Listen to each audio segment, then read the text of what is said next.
And this is the Lost Podcaster Titan episode of The Wandering Earth. This is just to let you know that this does contain spoilers. If you have not seen the movie and you would like to watch it without spoilers, please feel free to watch the movie. Take care and enjoy the episode. And welcome back again, ladies and gentlemen, to another exciting episode of the Lost Podcast of Titan, a father and son journey through the sci-fi series that don't fucking unite our generations, because this one only came out a few years ago, so it ain't uniting shit. I think it's the most recent thing we've discussed. Is it? Hold on. This was released 2019. Yes, I believe it is. Yes. So today, ladies, normally we do commentaries. All of our loyal, beautiful listeners realize that. You But fortunate people. God bless you. But when we were having like a pre-show discussion, we kept noticing this film popping up in the lists of popular sci-fi films, because we wanted to see what was the most popular sci-fi film by revenue, attendance, etc., etc. And this recent one from China came up over and over again, called The Wandering Earth. It was released in 2019. Also, the alternatives were Transformer films, and we really didn't want to do that. There's okay, ladies and gentlemen, if you want to be depressed, please just take a look at the top sci-fi films of all time, and see just how many Michael Bay Transformer films there are on there. Top grossing science fiction films. No, I think it was even just like the top list, but. Okay, Yeah. but maybe we should have looked harder for one based on critical acclaim. We'll do that later. Okay. But so this is The Wandering Earth, released in 2019, currently on Netflix. So if y'all actually want to pause and watch the movie and then come back to us afterwards, because we do this stuff in subtitles, feel free. And welcome back. So yeah, it's China's Armageddon. About 20 years. So our movie industry is about 20 years ahead of the Chinese movie industry. It's a very busy Armageddon film. Well, yeah, I think it's. I mean, we didn't stop for romantic subplots, little familial arguments and such. It's just. Wait. Hold on. No familial arguments. Okay, Sir. there are some familial Sir. arguments, but I mean, we're not dealing with, what's her name, having an argument with her father about who she's going to sleep with or not sleep with. Fair enough. So let me see. So, okay, the brief synopsis for the movie is basically the sun is going to grow into a red giant and explode within a few hundred years, and as a result, everyone's going to hightail it out. Earth's governments unite, and they build giant engines on the Earth, and basically just launch it, and they're going to go to Alpha Centauri. Which, isn't that kind of the plot of the Puppeteers in the Ringworld series, where they basically take their entire solar system? They take their entire solar system with Yes. them to escape the exploding galactic core. Yes. I was also going to ask, have you ever encountered a 1962 Japanese science fiction film called Gorath? Doesn't sound familiar. Let me just take a quick look. Okay. The plot is that there's this rogue planet coming through the solar system, and it's going to smack right into the Earth. So the solution that everyone arrives at is to build giant rocket engines at one of the at the South Pole, and boost the Earth out of the way of the colliding planet. Huh. Okay. No, but that reminds me of the film Melancholia, if you've ever seen that one. I have not seen that one. Okay, Melancholia is a rogue planet that is destined to smash into the Earth, but spoiler alert, it actually does smash into the Earth and everyone dies. It's more Which of is why it's called Melancholia. Well, it's actually about depression. Hint, hint. Nudge, nudge. Elbow, elbow. Do you get it? Melancholia, Yes, depression. yes. But And yeah. someone's also going to mention that the plot sort of has similarity with Space 1999, but I think the science here is a lot more sensible, even though the solution is much more radical.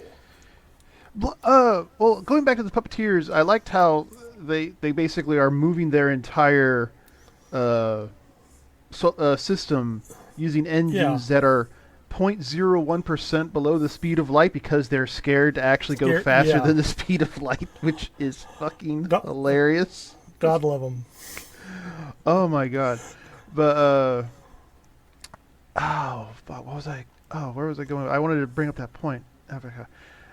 Yeah, but the plot of it is a bit extreme, but the holes in it are very easy to gloss over. Like, Yes, and if it was, it has. I think it helps with the plot being as extreme as it was, because you're having to really pay attention to what's going on, and it's too busy for you to stop, and it doesn't give you opportunity to pause and think about this isn't going to work. It's sort of like there have been scenes in some Alfred Hitchcock movies or in some James Bond movies that are real fun to watch when you watch them, but it isn't until later on, months or years, that you suddenly think that didn't make any sense whatsoever. pretty much. Well, that's most James Bond's films. Yeah, well, But I also like when one of my criteria of judging a good sci-fi film is sitting back and as I'm watching the film, or in this case, in between having to pause it because it's subtitles and I kind of needed to read, but thinking about it later and like imagining little scenarios in the world, like how would this work? What would it be like to be this part of the population underground, etc., etc. yes, you find yourself accepting the situation Mm-hmm. and just wondering about the brushstrokes. Exactly. And I felt my only real issue was that all this happened in about 20 years. Like they find out the sun is going to explode, and then in 20 years, they've formed a unified government, come up with a plan, agreed to it, and executed it all in that span of time. And I Well, their feel backs were sort of against the wall. right, yes, but I feel that even if they just simply said, "Oh, it's going to fuck us over in a few hundred years," it wouldn't change the story. You know what I'm saying? Yes. But that's just really kind of a nitpick. And And well, if that's the only nitpick you have, then oh I'd no, say, no, the idea that there are engines on the Earth producing thrust, and the Earth is just not being torn apart in the process. or it's Uh, managing to maintain some atmosphere. That's the nitpick I had. oh, that too. Well, see, what I had thought before there was like a line of dialogue that said they still had atmosphere. What I had thought was so they were all wearing the suits, so oxygen wouldn't be that big of an issue to carry with them. That they basically sucked in all the oxygen, like that they had Earth's atmosphere basically condensed into liquid oxygen tanks. Yeah. But yeah, apparently we still had because I mean that shit is gone Yeah. by if they're going with that route. Also, the temperature extremes would have killed the plant life on the surface, which produces our atmosphere. And they had to wear Well, it pressure produces suits. oxygen, not necessarily the atmosphere.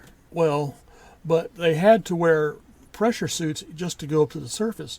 So there must have been some extreme problems with the surface atmosphere. There was apparently enough to allow large winged aircraft to fly about, but that was about it. Which was fucking crazy to me. Absolutely mind-bogglingly stupid. Uh I don't think I'm thinking about it too hard. Nothing wrong with that. I'm just was pleasantly surprised that the film held up as well as it did, in spite of all this. Oh yeah, because it was pretty fun. I as Papa takes a sip, but I didn't quite connect to the idea of the son being that upset with the father. Uh, for really what happened, because in my head, like his father could clearly communicate with his family. So, like, why isn't he sending messages, having heart to hearts with his son, that sort of thing? Instead, he basically tells his kid, "Look, I'm going to be a star in the sky, etc., etc. And now you have to live with Grandpa." And then he doesn't phone home. Yeah, that's a good observation. I mean, he couldn't have kept up, regular messages to his son, allowing the son to grow into the situation. Exactly. Like, yeah. And I mean, did Grandpa not tell him, like, look, your father didn't abandon us. He's doing his best to make sure we all survive, including you, you ungrateful little son of a bitch. Yeah, I felt he could have cut his father some slack. Really. But I'm wondering if this is really just sort of a cultural difference between China and United States. So, it's and it didn't like I understood. I was confused about the younger sister because she didn't show up in the memories when. Also, ladies and gentlemen, these characters do have names and they are repeatedly throughout the film, but I have no tongue for Mandarin. So, And you must scream. and, Yeah, please apologize my attempts at pronouncing yes. Mandarin names. Like but these actors are all pretty good. Actually, I was Yes. down for it. Yeah. The son, his name is Liu Kui. The sister was Dodo. played by Han Duo. And I just need to point out now. Early on, when we first meet her, I wanted to throw her over the nearest balcony. Okay. All right. So, I'm sorry.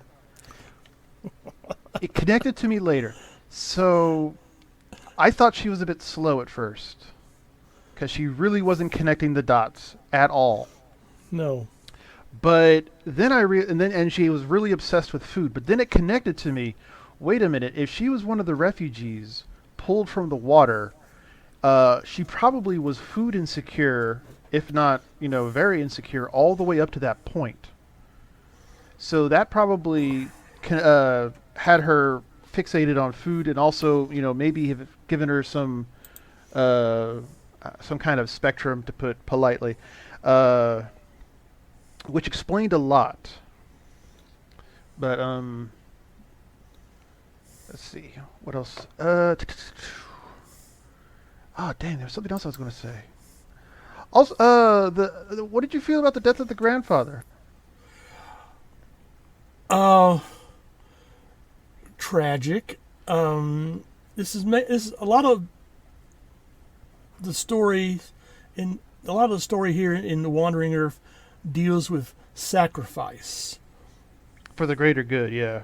for the greater good, and I'm sure the grandfather would have preferred to have survived that experience in the skyscraper, which, of course, struck me as a rather desperate plan. But let me provide some context here. Our heroes are part of a rescue team. They're trying to deliver a vital component to one of the engines. The ignition switch, basically, yeah. Yeah, but unfortunately, Well, actually, we need to give full context. Let's do just basically. I'm sorry. Maybe I should do some editing and put this synopsis up front. So, Earth unites itself, builds these engines, and then the movie starts, and we're already well underway and approaching Jupiter.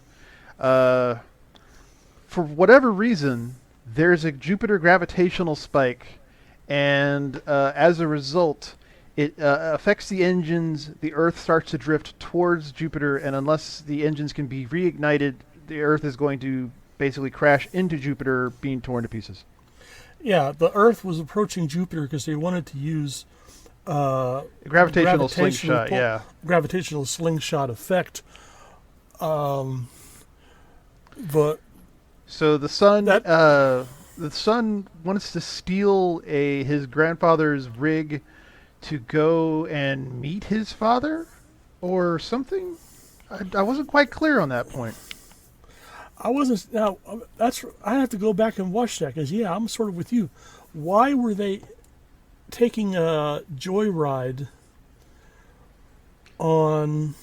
Yeah, and where exactly was he going? Because there was nowhere on that planet that he could go and not still be either himself or whatever his fake identity said he was. But it would be an important thing to know because if it wasn't for him wanting to take his sister, for a joyride, they would not have been in a position to provide as much help as they did. Yeah. So anyway, they are taking this joyride. They are arrested. The engines fail. The grandfather was on his way to basically bail them out of jail. They get the rig. They're drafted to deliver the ignition switch to the closest engine that is offline. And that is pretty much 2 hours of this 2 hours and 40-minute movie right there. They run into some serious. The surface of the Earth is pretty much broken up due to this and that, and they're obliged to carry the trigger up this frozen solid skyscraper to reach a smooth area that they can travel the remaining distance to the engine. And unfortunately, everything starts crumbling, and there are casualties. I don't want to give away too much, but it's... this is spoiler territory. I'll put a stinger up this. Like, this is spoilers. But yeah. Okay. Are we gonna have commentary on the commentary? Vaccine scenes on the Wandering Earth commentary, but it's just there is no one crisis. This movie just moves at a rapid clip. It's just one thing after frickin' another for these people. They're no sooner out of one crisis than something else is coming along to kill them. Plus, there's this sophisticated computer system overseeing the entire Wandering Earth project. But when the HAL 9000 wannabe, yes. Yeah, does a pretty good job if you ask me. But when Earth starts drifting into towards Jupiter, the computer essentially throws up its hands and says, "Well, end of game. So much for that." And it's a race to... But here's the part that bugs the fuck out of me is that, for one thing, what the fuck is a Jupiter gravitational spike? And second, the idea that the computer isn't continually, without pause, recalculating the trajectory path of the wandering Earth, that, like, I don't buy it. I'd rather have a little bit more technobabble, like maybe the sun exploding, or going through one of its phases,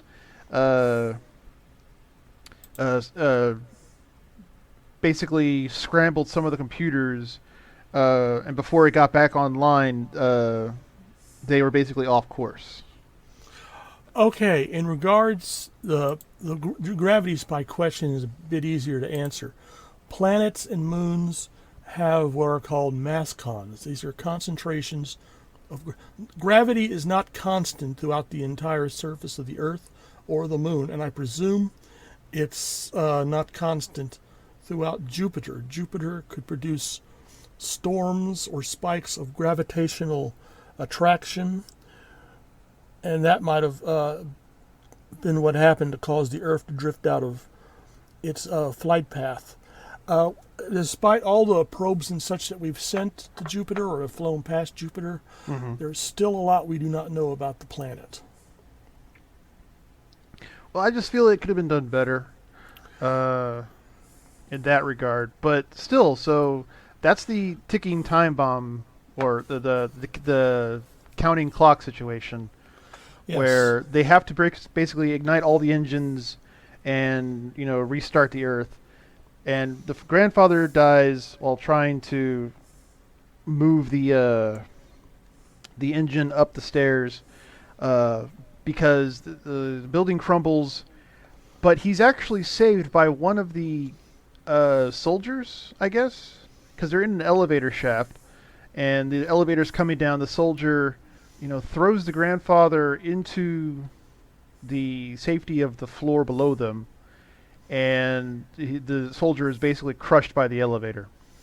And And what? the grandfather is pretty much stuck where he is. There's no way for him to get to rejoin the But you others. see, what I thought it was going to go for was the idea of he was saved, but he was saved for that moment, but he he wasn't going to make it. But he was then going to be in a position where he could help everyone else.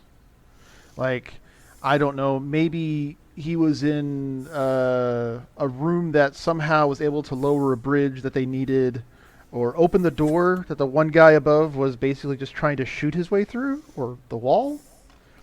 There's That's a a good question. There was a lot of frustrated gunfire in that movie. People just fly off the handle and start shooting Gatling guns in any particular direction. hey. If I had a Gatling gun, I've been looking for a reason not to shoot it rather than shoot it. Okay, that's the rule of the Gatling gun. Uh, but yeah, so I was waiting for the revelation of oh hey look, um, I am able to.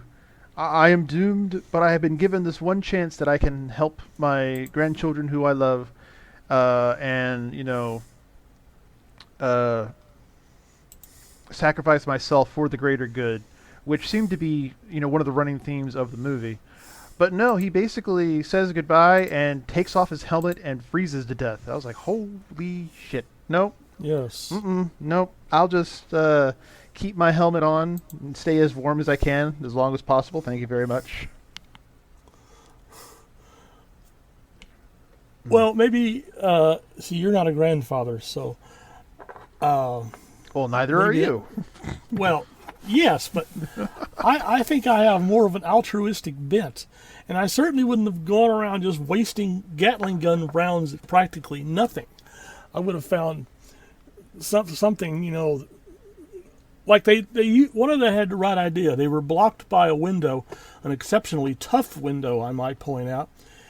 And the guy just, or what the girl just pulled out her Gatling gun and continually blasted away until enough cracks were made to break through.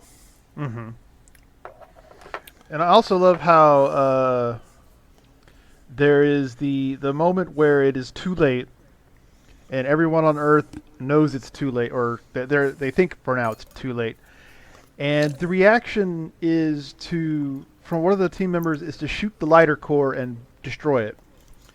Yes, I was wondering about that. I thought, you guys might need that thing later on. Well, I mean they were going to die in a few hours anyway.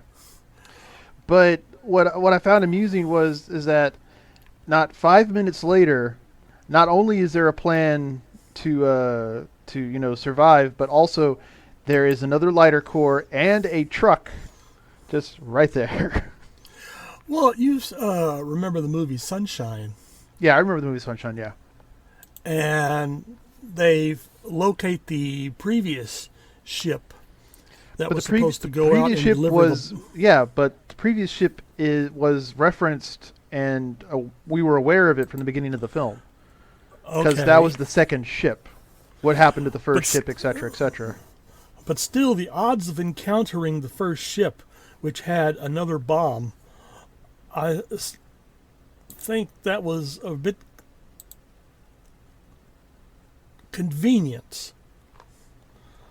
I mean, you feel free to yell at me Well, and stuff how like. many suns do we have in the solar system? Where else would it Well, be? well, I mean, I don't know how many years there were between the two Icarus missions, but Welcome to our podcast discussing Sunshine, ladies and gentlemen. But Icarus 2 would not have necessarily followed the exact same course as the first Icarus ship. Listen, I will point out that the movie Sunshine started as a sci-fi drama and then turned into a sci-fi horror. So, I mean, we only have so much logic to spare here. By the way, ladies and gentlemen, go ahead and watch Sunshine. It's a great movie. Yes. Add that to your list of films, too. Unironically, like, you come in for the sci-fi drama, stay for the sci-fi horror. Sci-fi horror. I would also suggest you might want to watch Event Horizon, except I didn't like that movie. You didn't like Event Horizon? No. Why not? It was very pretty to look at, but it just Welcome to our Event Horizon podcast, ladies and gentlemen. What? Wait, hold on. How can you not like Event Horizon? It was pretty to look at, but the plot just grabbed me.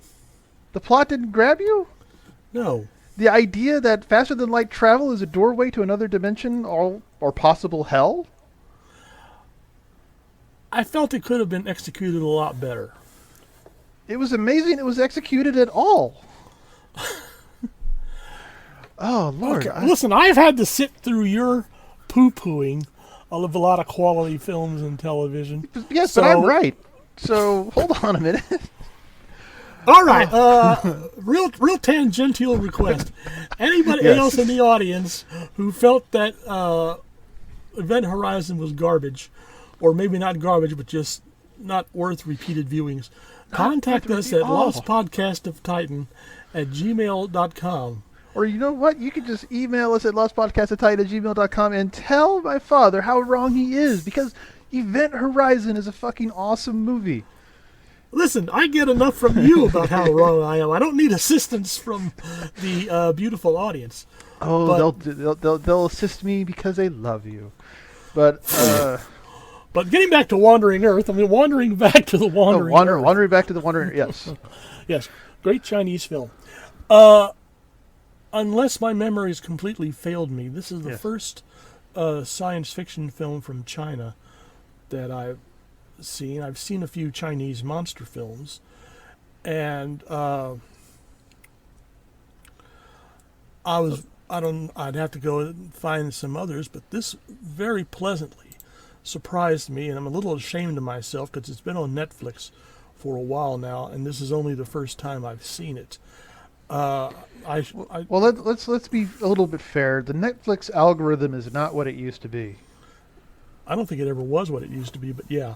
Oh, it used to be really, really good. But they've changed something, and all of a sudden you can't find shit anymore. Right, and they've dropped a lot of their more convenient search tags. Exactly, yeah. But apparently we're not alone in our opinion of the film. The budget for the film was $50 million, and the box office was $700 million. It is China's fourth highest grossing film of all time, which really says a lot for a science fiction film. Well, a brief tangent. If you have that list, what's the top grossing film of China?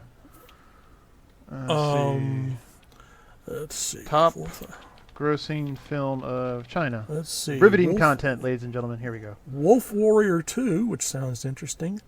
Hi Mom, Neja, and then The Wandering Earth. This is interesting. Number 6 is Avengers Endgame. Well, yeah. You didn't think Disney was going pro-China just for their own, just because they happen to like the free takeout, do you? Oh, well, no, but I guess what I was looking for was more in the way of highest grossing films, in China, made in China. Oh, well, there you go. And if Wolf Warrior made more money than The Wandering Earth, then I really want to see Wolf Warrior. Let's see. Kind of looks. I'm just taking a quick look at it. It looks like a special operations action film. So, and There was one further down the list called Crazy Alien, which kind of catches my interest. Yep. But then again, we also have The Wandering Earth. Yep. The Furious 7. The Fate of the Furious. Oh my God. Also, Ow. this was directed by Frank Guo, and now I want to. He hasn't done that many films, so this is impressive that he managed to get this kind of accomplishment with. I think it's his third film.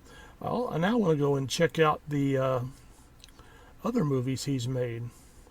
Now, let's not get crazy here. Well, when I come across a filmmaker who puts out a piece of good work, I, automatically want to look and see if any of his other stuff is worth watching. Quentin Tarantino is a local example.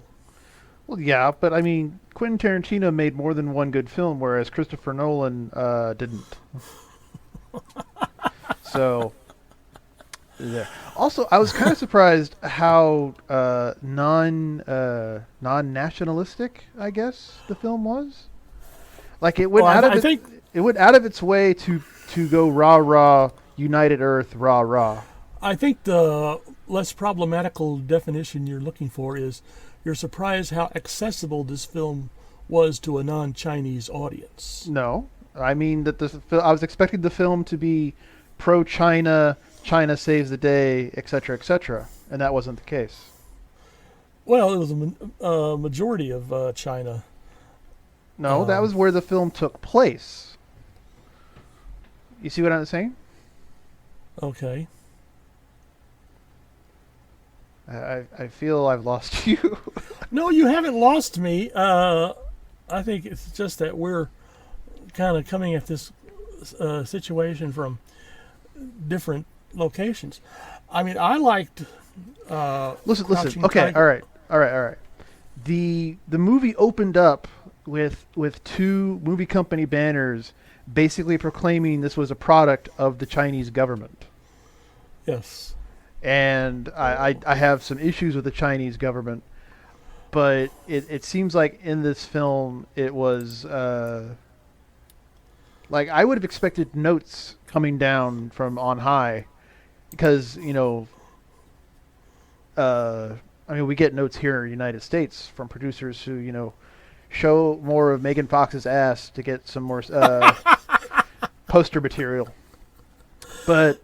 I mean, I was expecting, some other country failing, China coming in to help out, et cetera, unity. But it wasn't. If it was done at all, it was done very subtly. It wasn't hitting the audience over the head. Exactly, which is how propaganda should work. God damn it.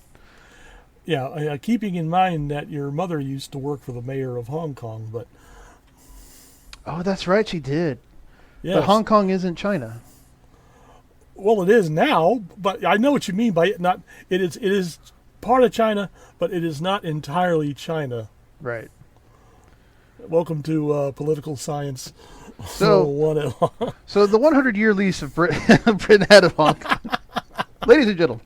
But all those years she spent working for the mayor of Hong Kong, and did we get one free General Tso's chicken dinner? No, not a morsel. She got chocolate roses on your wedding anniversary. What are you talking about? Was that from yes. OCL? Huh, yes. Your memory is better, and she must have eaten most of them because I don't remember. You don't? Oh shit! Oh wow! You don't remember? Okay, so they were gorgeous. It was like one milk chocolate and one white chocolate rose, and I think it was for y'all's anniversary, and she came home with them. I was like, oh cool, can I have a bite? And she's like, no, these are for the anniversary. These are for me and Papa. And I'm like, oh okay, that makes sense. But yeah, they sent us chocolate roses. Okay. Yeah, welcome to our discussion of the Wandering Earth. China number one. I just came across a note that said that the director, Frank Guo, he's a big science fiction fan, and well, I would hope so. He was inspired to become a director in the genre after watching James Cameron's Terminator 2: Judgment Day. Oh well, I mean, okay. I mean, if you're gonna have And inspiration, might as I well. can think of worse things to be inspired by. Exactly. And he also invited 4 scientists from the Chinese Academy of Sciences to act as consultants. So presumably one of Oh them knows a lot no, about no, gravity. fuck that bullshit. Christopher Nolan invited scientists to talk about shit in Interstellar to make sure it was all fine and dandy until he pulls love is the most unifying and powerful force in the fucking fuck Christopher Nolan. Fuck that movie. That is coming up on an overrated film podcast. Tune in. I have issues. I have Well, issues. I guess I see your point. I just reminded myself that when they made the James Bond film Moonraker, they had brought in an astronaut to help design the space station. And I'm sorry, that was one crummy space station design. Well, I mean, it's a James Bond film. They probably didn't pay attention to the notes. They just wanted to be able to say we consulted an astronaut. Like, I mean, really, what's more cost beneficial? Saying you talked to someone or saying you talked to someone and took their advice? Eh? We t- well, when good lord, we're going to eventually run off the. We're not coloring within the lines here, but We are James wandering Cameron back and forth, you think? on the Wandering Earth. You used to call this the Wandering Podcast. When James Cameron made Avatar, he spent a considerable amount of money hiring someone to make an artificial language for the aliens. And I came across that and my jaw just fell open. Who cares? You could just Listen. We have people who speak Klingon non-ironically. So, fine. So Klingon should best be spoken ironically. Non-ironically. But Okay, but I mean, going back to say the original "The Day the Earth Stood Still," you've got that little bit where Michael Rennie goes and contacts his supposedly superiors on the interstellar radio, and he delivers a few lines of some alien language. I'm pretty sure that Robert Wise didn't hire someone to come in and develop those remarks. He just made up a lot of impressive sounding words, and Rennie was the sort of actor who could deliver them cleanly.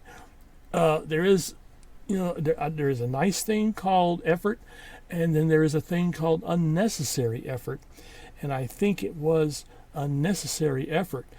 And I'd like to think that, considering that Frank Glow was a serious science fiction fan, he would have at least listened to what the experts from that he had hired had to say concerning the science in the film, because considering the premise, turning the Earth into a giant spaceship and sending it hurtling off into the interstellar void was going to strain a lot of credulities as it was. I just, but like I said, the story just moved along so far, so fast, that you really, find it not so problematical, because you have to keep up with the progress of the film. yeah, pretty much. Like, speaking of progress, so grandfather dies.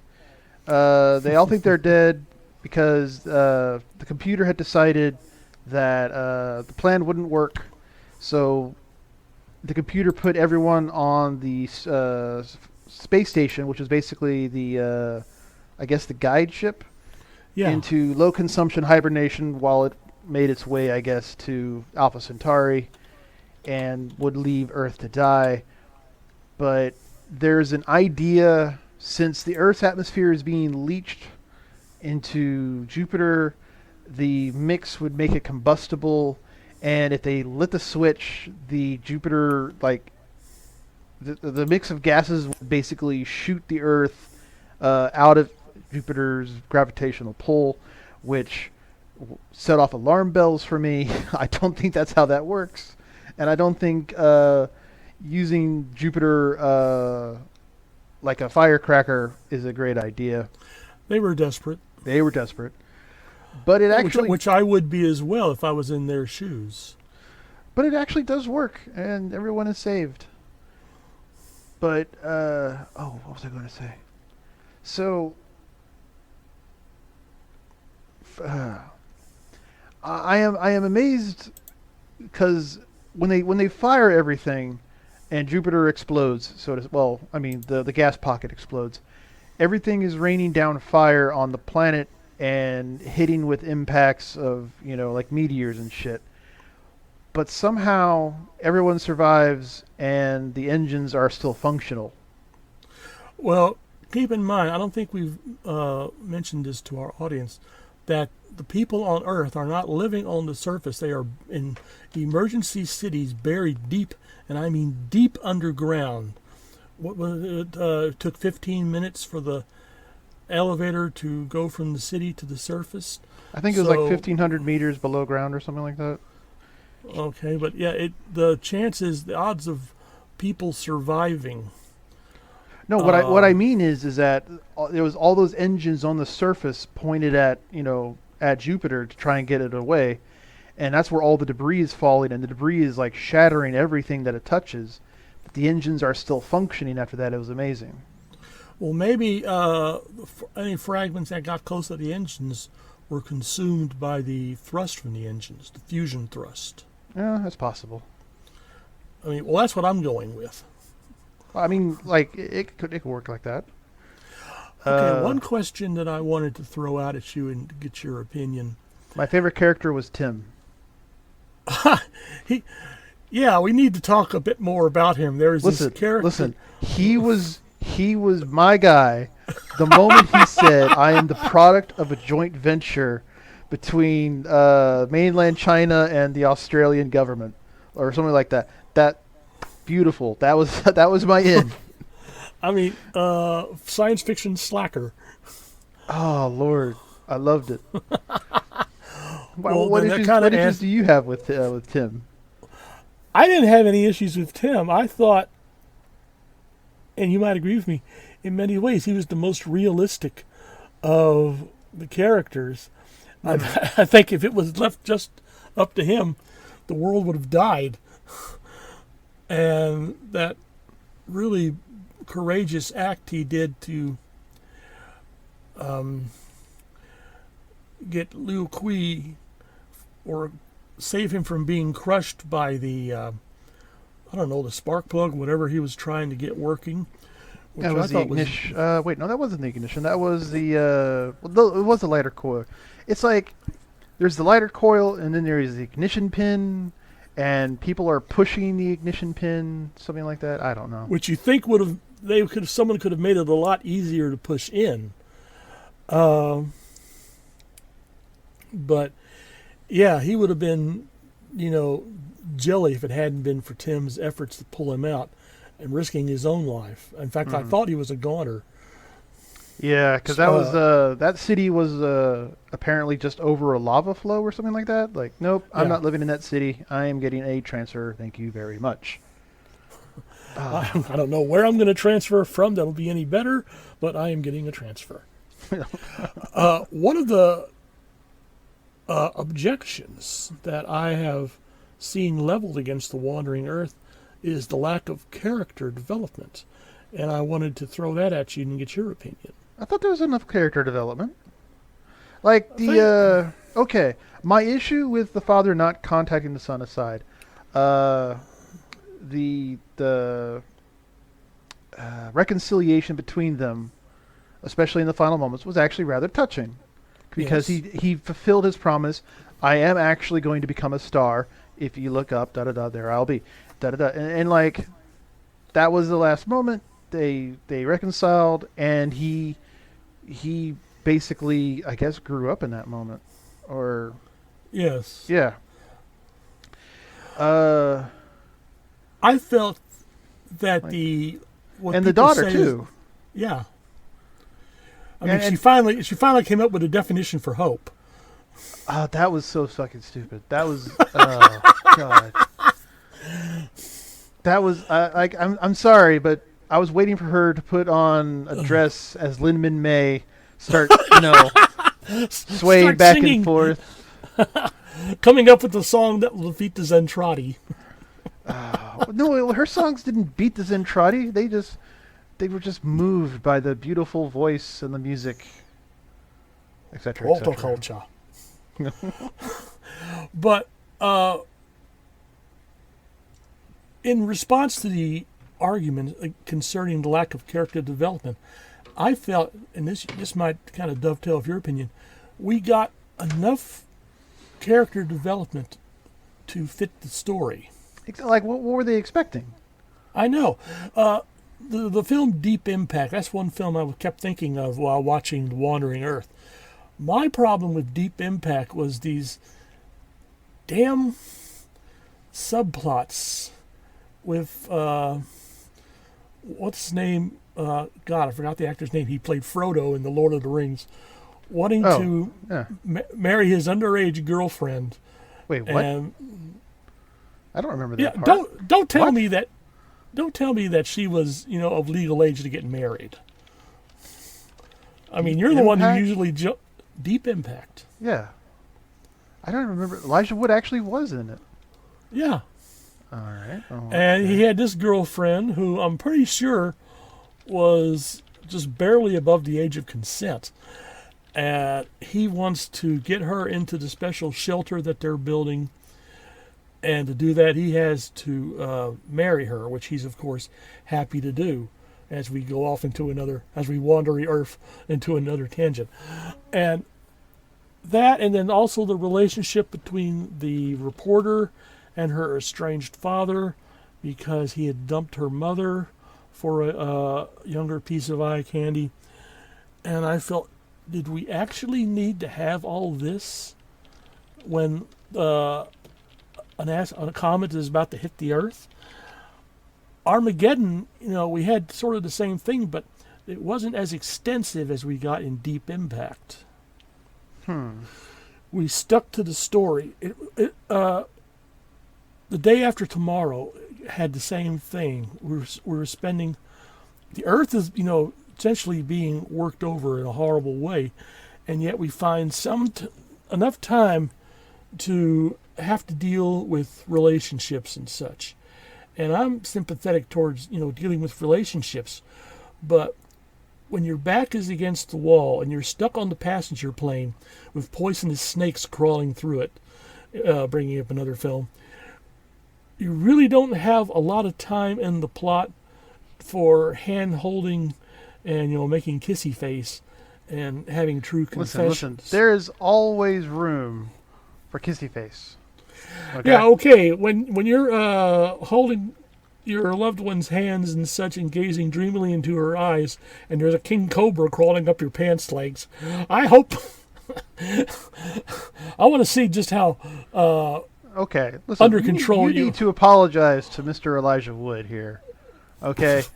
Mr. Elijah Wood was born in 1981. Thank you very much.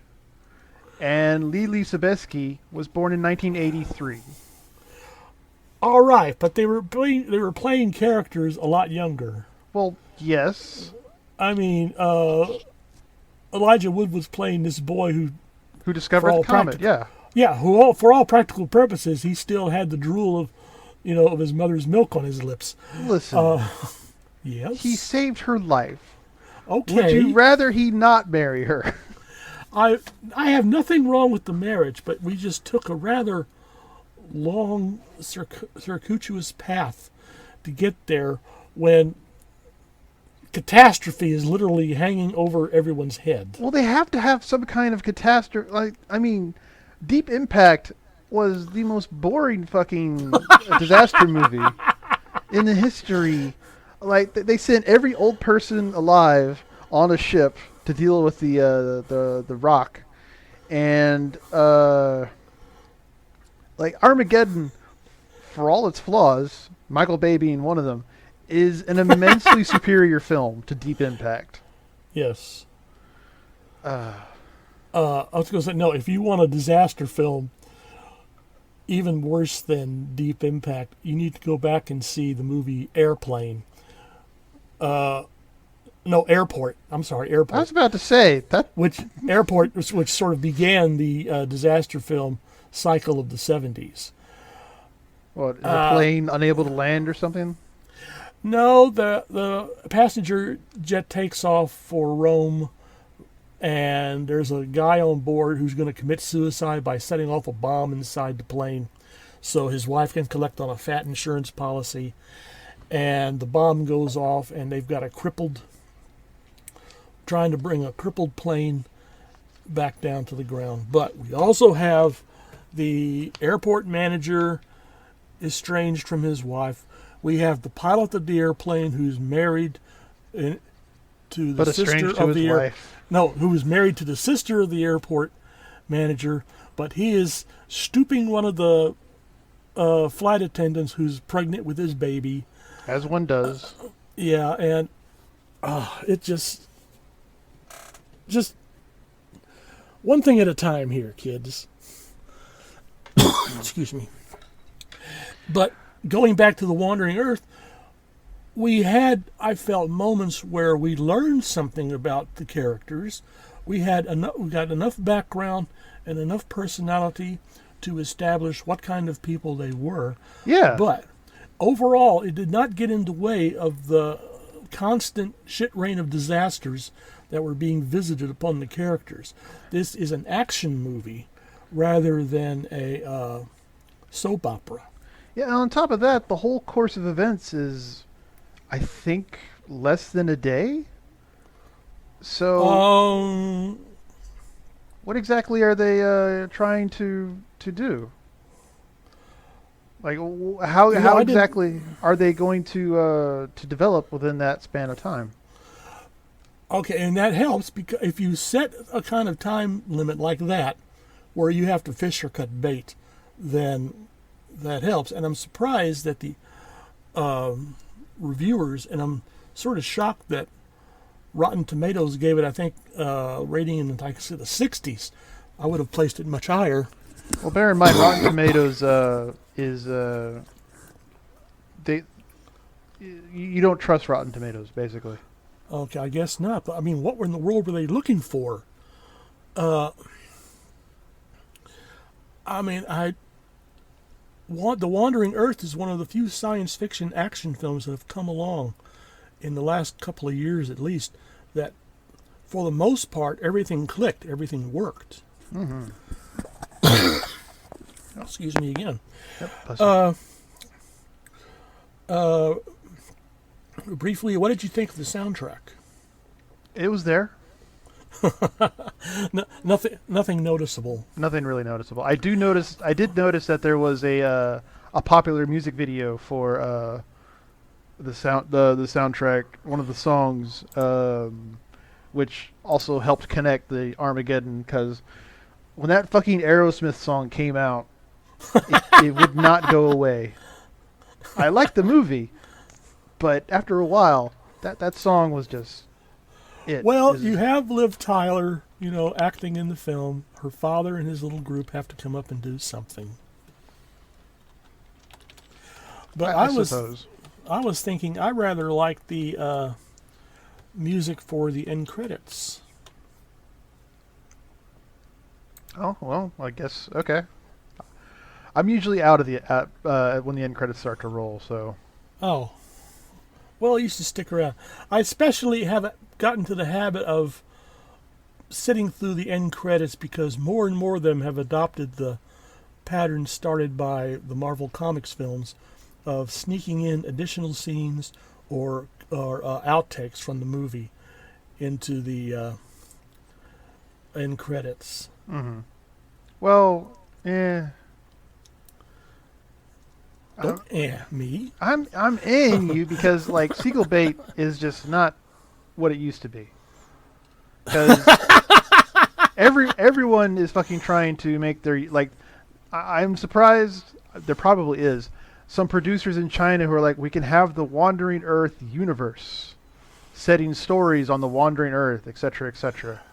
Because the journey is going to take like 2,500 years or something like that just to get to Alpha Centauri. Alpha Centauri, yeah. Oh, that'd be interesting. I wouldn't mind seeing the film. What happens when the Earth finally reaches Alpha Centauri, and they find out that the system is already inhabited? Or they're going to find, someplace nice to park Earth and rebuild from there. Oh, that would be fucking crazy. Like, what if the Alpha Centaurians, the Centaurians basically, they're not spacefaring yet, but they're doing astronomy. They're looking at the stars and all that shit. All of a sudden, they're looking at the telescopes and they notice there's this planet just getting closer. That it stops, parks, starts developing. Like what? Because I mean, we saw the canals of Mars back in the 1800s or something like that. Or what we thought were the canals of Mars. Yeah, you know what I mean. But imagine looking at Mars and all of a sudden it starts to bloom green, and you start seeing cities and shit. Yes, that'd make an interesting film. What if Mars had indeed been populated, and with our modern telescopes and such, we get a better look at the surface of the planet. You see, this is why I can't work for NASA. Because really? No, I mean, like, for the latest the Mars probes, what I would do is I would have footage set up so that on April 1st it would transmit video footage that I had actually shot earlier. I'd be in a green suit or something, looking at it,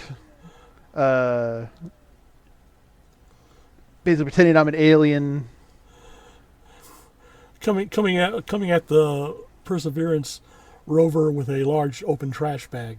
And you're like Martian Department of Sanitation. Yeah, but Lord, I mean, we get enough wackos who think it's all faked to begin with. We really don't need to provide them with any more ammunition, April Fool's joke or what, as it is. Oh, Lord. Oh, I hate these people. I know, they just bring me down. So what would you rate The Wandering Earth? Oh, like on a classic solid, scale of 1, Oh, 1 to 10, I give it a solid 10. Solid 10? Holy yes, shit. I give it a very hard A+. I'll give it an 8, but I'm not giving it a 10. Fuck that. Well, I've sat through more trash than you have, so... Probably. I have a more developed trash nose than you do, I think. No, I mean, having sat through so much trash, I was raised on a lot of it. I mean, Project Terror from San Antonio was my high point of the week. And, 1 week you'd get the killer shrews. The next week you'd get the giant Gila monster. And as opposed to the dwarf Gila monster, the small Gila monster. Yeah. But to me, since that was all I had to develop a sense of appreciation, or just go back and pig out on Leave It to Beaver like everyone else was doing. Oh, no. I was looking to see what we were doing next episode. Yeah, Return to Tomorrow from Star Trek, the original series. But I was looking at the episode descriptions later on. Ladies and gentlemen, the episode description of By Any Other Name: Kirk, Spock, and McCoy, and a couple of red shirts beam down to the surface of a planet and answer a fake distress call. Oh, Jesus Christ. Well, it has to happen. Yes. But that's it? A couple of red shirts? That kind of really gives the plot away early on. I wonder if it's a trap. I don't know. Let's send red shirts down first. But don't be so. Oh, the red shirts are gone. We have. Let's see. We have the Ultimate Computer, and we have Assignment Earth to look forward to. Yay! Yeah. Boo. But we did go ahead. No, I was going to say, but I take it we're nearing the end of our incisive, coherent discussion of the Wandering Earth. Yeah, we don't want to spoil everything. Just, Earth survives. Woohoo. Yeah, happy ending. Happy ending. We'll see you next time.